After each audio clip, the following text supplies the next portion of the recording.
Saskia Wieringa est professeure honoraire à l'Université d'Amsterdam. Elle a beaucoup travaillé sur les relations de genre en Indonésie, sur la sexualité.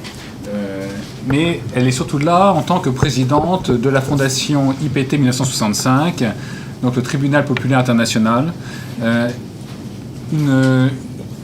IPT 1965, c'est une association d'origine d'initiative citoyenne qui permet de mettre face à leurs responsabilités les États qui échouent à entreprendre des actions légales, et notamment ici le cas de l'Indonésie par rapport au massacre de 1965, tout en donnant un écho aux voix des victimes des massacres à travers cette initiative. Donc elle va nous présenter là, maintenant.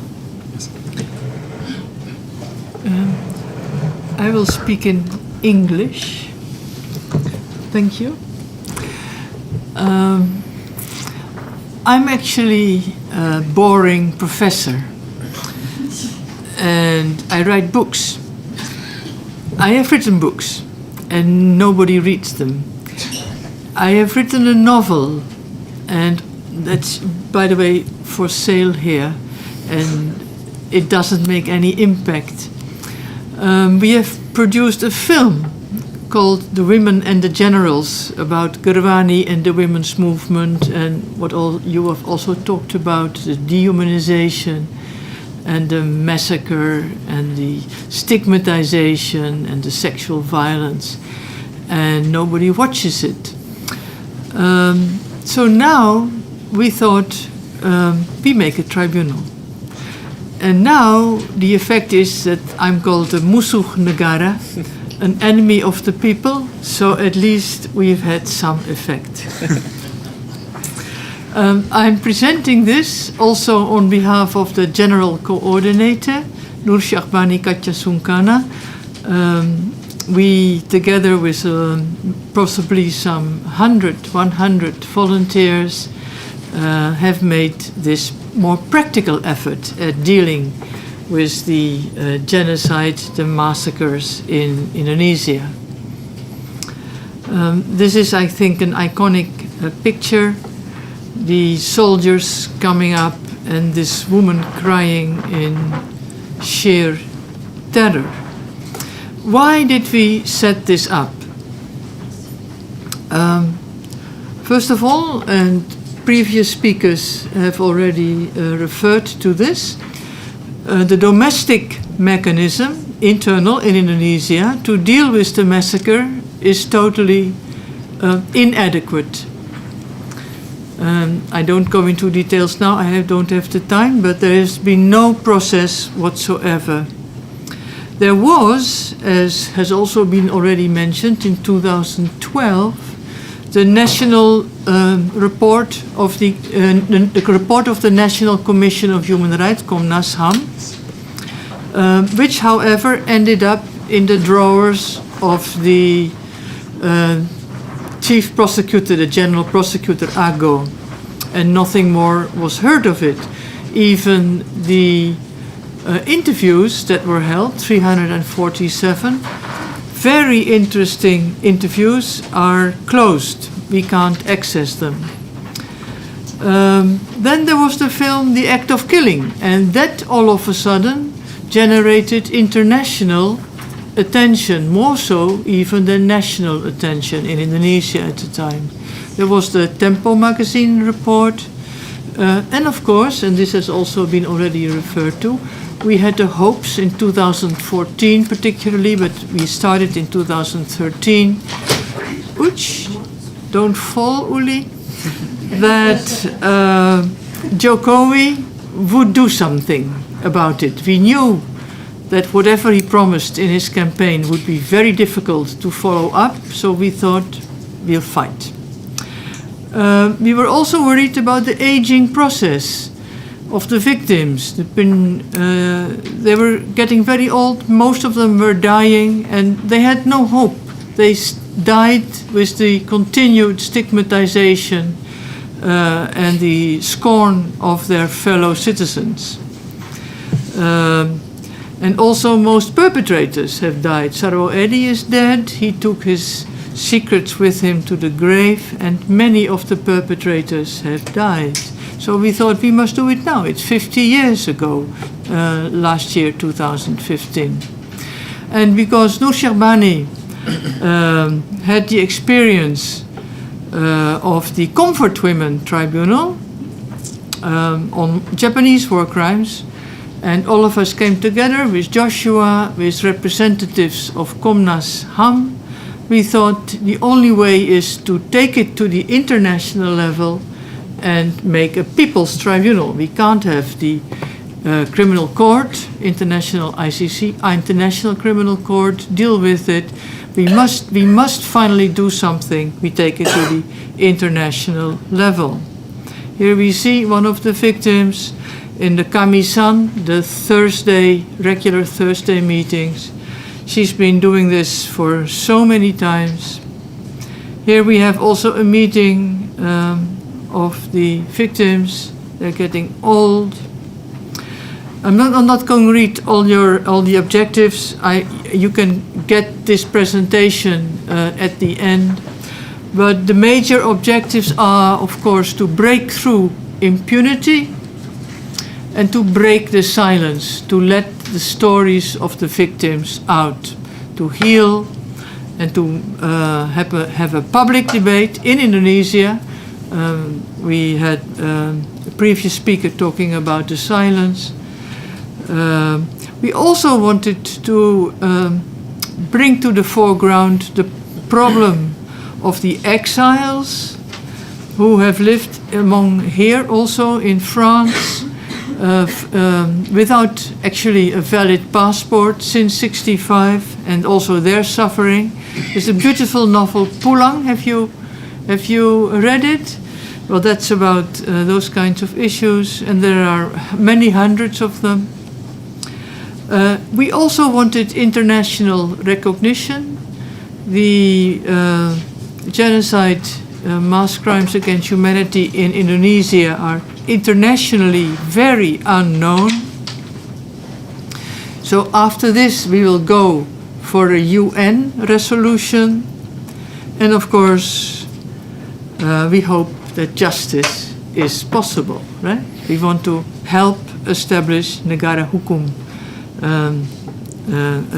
a state with rights. We wanted to compile evidence. We also wanted to look at the role of the CIA, complicity of other states, particularly the US, Great Britain, and Australia. They have been very active in assisting. While they knew that hundreds of thousands of communists were being massacred, they still gave weapons, money, and radio communication to the murderers. Now everybody is running to Mali and wherever to sort of support, to stop the genocide. Then they were very happy to support Suharto. International attention. So what did we do? What is an international people's tribunal? What can it do? It clearly cannot bring generals to justice. It's not a criminal court.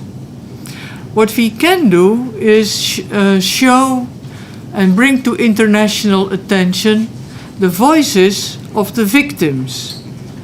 It's a moral tribunal. So it has the format of a formal court, but it doesn't have the power of a formal court. We will not indict, we have not indicted the generals, the murderers, the perpetrators, but we have indicted the state of Indonesia. Because they have been complicit, they have organized this, it is state responsibility, and they have done nothing to find out the truth even. I mean, we also had this morning Monsieur Margolin. We don't know even how many people died. People say 500,000, others say 3 million. That's incomprehensible. This gap is too big. We don't know many things. So we want to find that out. So who are we? We are the IPT 1965 Foundation. We have a formal status as a legal foundation in Holland. 10 women in the end were the main organizers. We wanted to do that. How did we set it up? First of all, we set it up initially after the premiere of the film The Act of Killing in the Netherlands, when we came together with Joshua Oppenheimer, with some members of Komnasham, and 30 or so exiles, and we thought we must do something. The next task was to build a national platform in Indonesia.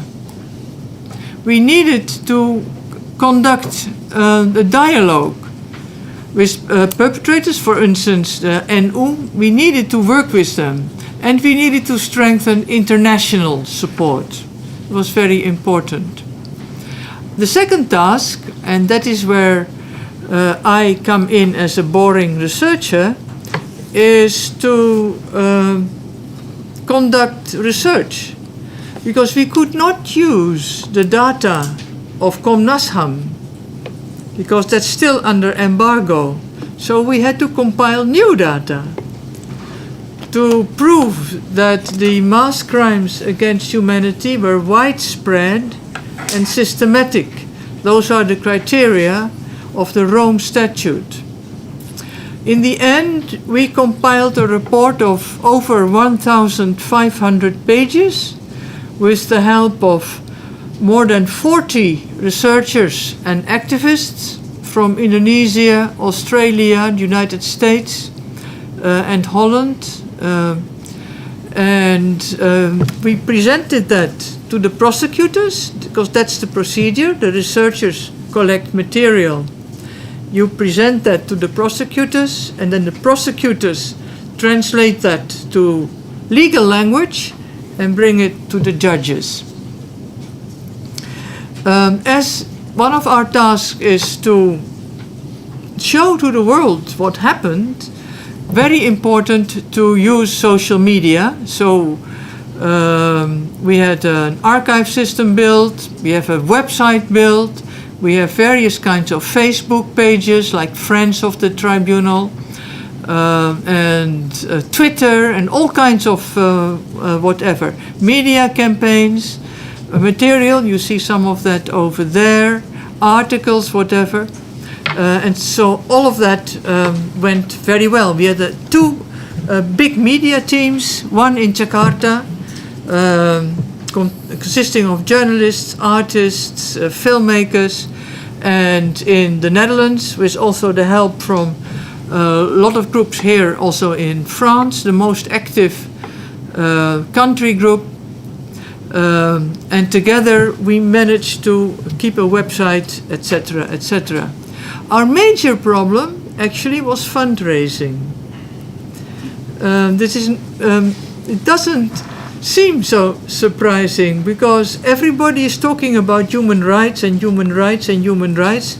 The Netherlands government is all about human rights, but you could find nowhere any funds. This was really a major problem, because countries were saying, no, we have good relations with Indonesia, forget about it. And the donors were saying, actually, we have an office in Jakarta, we don't want to jeopardize that office. Or they said, fortunately, we have no office in Jakarta, so we can't do anything. So we were stuck with that. This was really a major headache.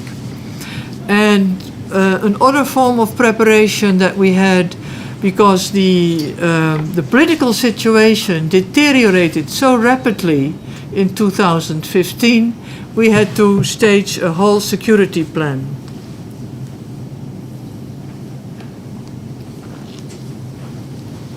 In preparation for the celebration of 50 years, there were many responses from hardliner group, like Pemuda Pancasila, that you have all seen in the Act of Killing, or the FBI.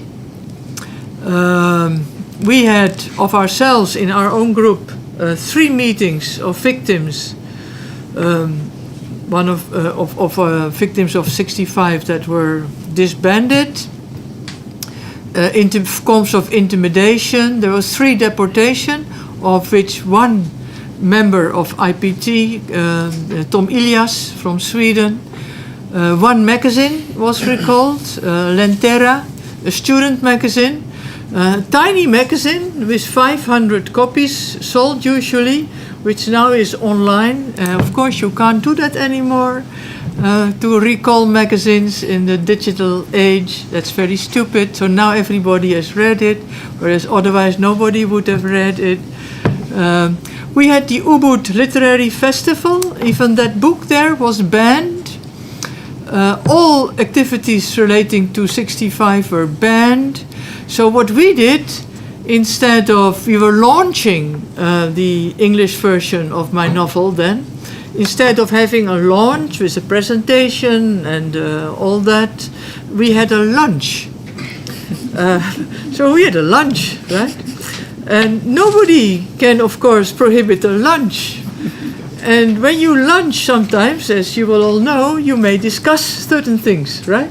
And so we discussed a book while we were having lunch. 3 times the police came and tried to send us away.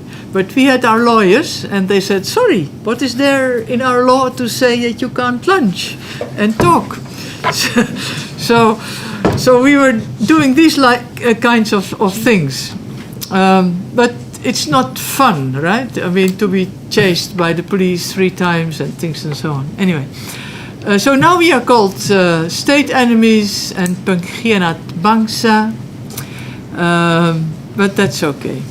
There's also anti-colonial rhetoric, of course, that you also mentioned. Why do you have it in The Hague, in Holland? Well, because ICC is there, ICTY, the Yugoslav Tribunal is there, The Hague is the city of peace, and we will have our final verdict in March, 11th of March in Geneva. 50 years of Super Semar, 11 Maret, right? So we keep having these symbolic dates. We had many artists working with us. Here is Dolorosa Sinaga with a beautiful book of the murdered and a weeping woman over that book. Here we are having one of our meetings with victims, with Nur Shabani in the middle, and one of the women also portrayed by Truly. Where's Truly now? Oh yeah, you are right. Outside. So what was the indictment? Who did we accuse? We accused the state of Indonesia. And we used the Arsiwa, Articles on the Responsibility for States for Internationally Wrongful Acts. Because Indonesia has not signed the ICC, so we could not use that, the Rome Statute, but Arsiwa we could use. And of course, many of the articles of the Rome Statutes are in Indonesia's own law number 26 of 2000. We indicted the state for crimes against humanity, mass murder, enslavement, torture, sexual violence, imprisonment, propaganda, persecution, particularly revocation of passports, and the complicity also, we accused, of course, not the state, but we also accused the governments of the USA, England, and Australia for helping and abetting in this mass murder. We sent the indictment to the government via the embassies, and at every session the government of Indonesia was asked whether they wanted to reply. They had a chair for them. Ooh. Oh, I can't do that. Well, this is very bad. Here is the venue, the new church, a conference venue. Here you see the setting with the judges and the registrar. Some of the prosecutors, Todung Mulya Lubis, also an enemy of the state now. He has a very big law firm and some of his clients have run away. They don't want to be associated. Here is Silke Stuczynski, the prosecutor also for the sexual violence. She's been very active in Cambodia tribunal also, the ad hoc tribunal. Here are some of the judges from here. Shadi Sadr from Iran, Jeffrey Nice from the ICTY, Helen Jarvis from Cambodia Tribunal, then the daughter of Zak Jacob, who is the chief judge, from former member of the Constitutional Court of South Africa, John Kittings, and then there's your own Mireille Fanon just falling outside of the picture. Here we have Zak Jacob, our chief prosecutor. He said to me, Saskia, at the end, after this, you know why I was so happy to accept your invitation? When I was a student and an underground member of the ANC, of the Communist Party, of the communist wing of the ANC, 65 happened, and we came together all the time, and we were very worried, and we thought, is this the end of communism in the world? And now I wanted to find out what happened. So he's a good friend of Mandela. Here we have Noor giving the opening statement, and our chief prosecutor, 3 witnesses. The men, most of the men were able to testify openly using their own names. All of the women, particularly the ones speaking about sexual violence, used pseudonyms and testified behind the screen because they could not, out of shame and out of fear, testify under their own names. Here we have more witnesses. Martin Aleida, who has been here also. Jaya, our expert witness. Pat Martono from Solo. Asfi Varman, who testified, historian on Buru. I was so happy with his testimony. It's such a beautiful testimony. Here is Bradley Simpson testifying about CIA. Leslie Dwyer about mass graves in Bali. Here I am talking about sexual violence. Here we have a particular beautiful moment. Komnas Ham has since then been split. Part of it does not want to be associated with the IPT. Formerly they all supported it. They prohibited Dianto from coming. He came after all on his private account. We asked him to testify, and he said, and this was for me as a researcher very important because we had worked for 2 years to collect evidence because we could not use the evidence of the Komnas Ham, and he said all the evidence presented here is totally in line with what we found as Komnas Ham. So this was very important, his testimony. And the same for Komnas Perempuan, the Women's Human Rights Council. She said, yes, everything that was presented here is in line with our findings. So this was total support for our work. And here the hearings were concluded and we heard the statement of the judges, which was fully in favor of fully accepting all our charges. Here is the concluding statement. I'm not going to read it. I've sent the paper to here. I will, because I don't have much time here, I will talk some of the implications. We already had a paper presented on genocide. Is this a genocide? Can we call it a genocide or can we not call it a genocide? This was a very important issue because Komnas Ham does not use the word genocide. I wrote a chapter arguing for yes, this is a genocide. I particularly used, you will know these arguments, Monsieur Renaud, Feuerstein, right? So I used particularly those arguments and elaborated that for Indonesia.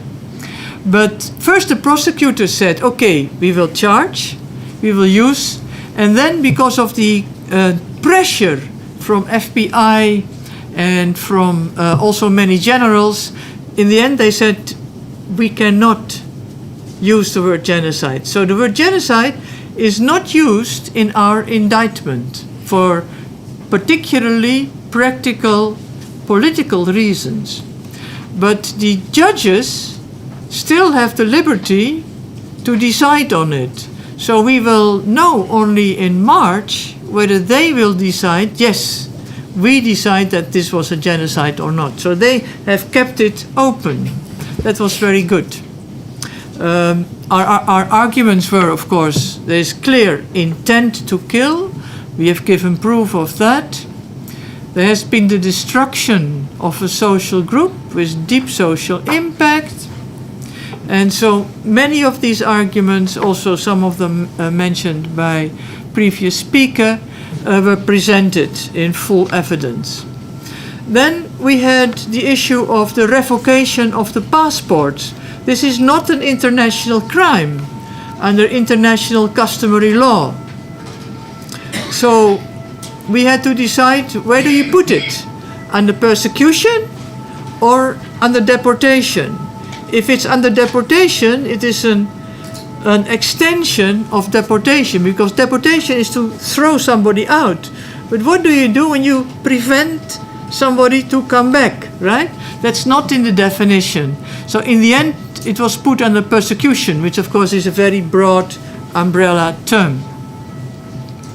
Then what to do with complicity of other states? That's always a very dicey issue. In the end, we thought, yes, we're going to do it. The US and Australia and Great Britain were involved. We want to put that on record.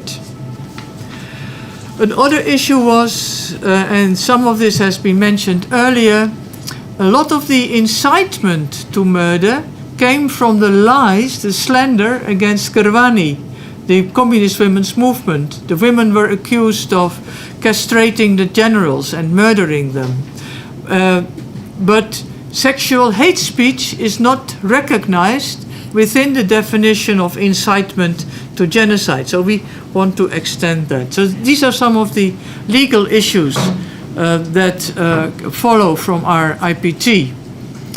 I don't have the time to deal in detail with the issue of sexual violence, which was extremely important issue, and the slander about Kerwani, the continued stigmatization of the whole Communist Party, but particularly of women.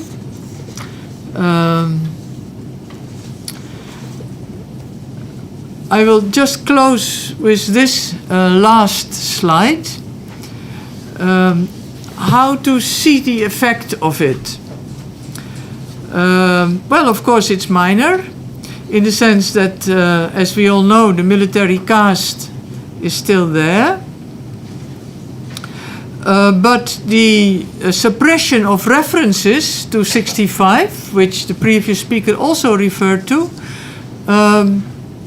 has been broken. There were hundreds of articles, particularly in the Indonesian press, on social media, CNN Indonesia, Rappler, many social media and websites on 65. Unfortunately, the president still refuses to apologize. Internationally, we have still extremely limited support.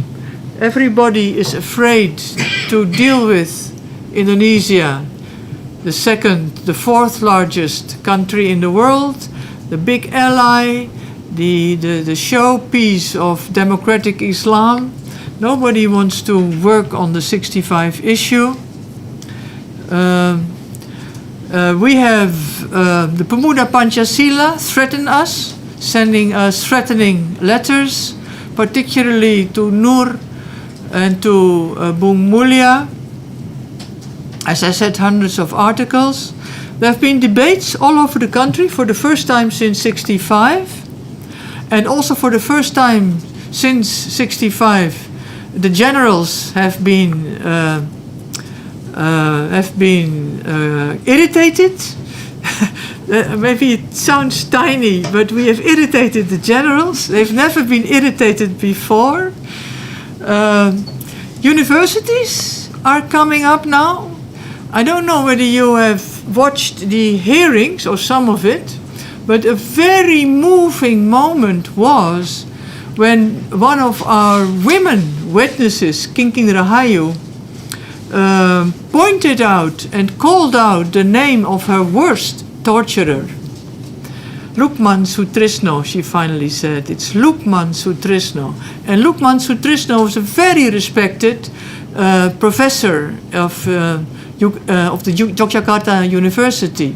And he's already passed away. Otherwise, we could bring him finally to a criminal court, maybe. But at the moment, University of Gadjah Mada is looking at its own history. And many other universities have started, at least student movements are coming up to do that. And I think that's important. The students are looking into their own histories. So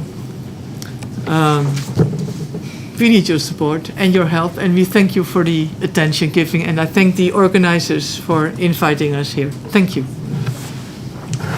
Thank you, Professor Wieringa.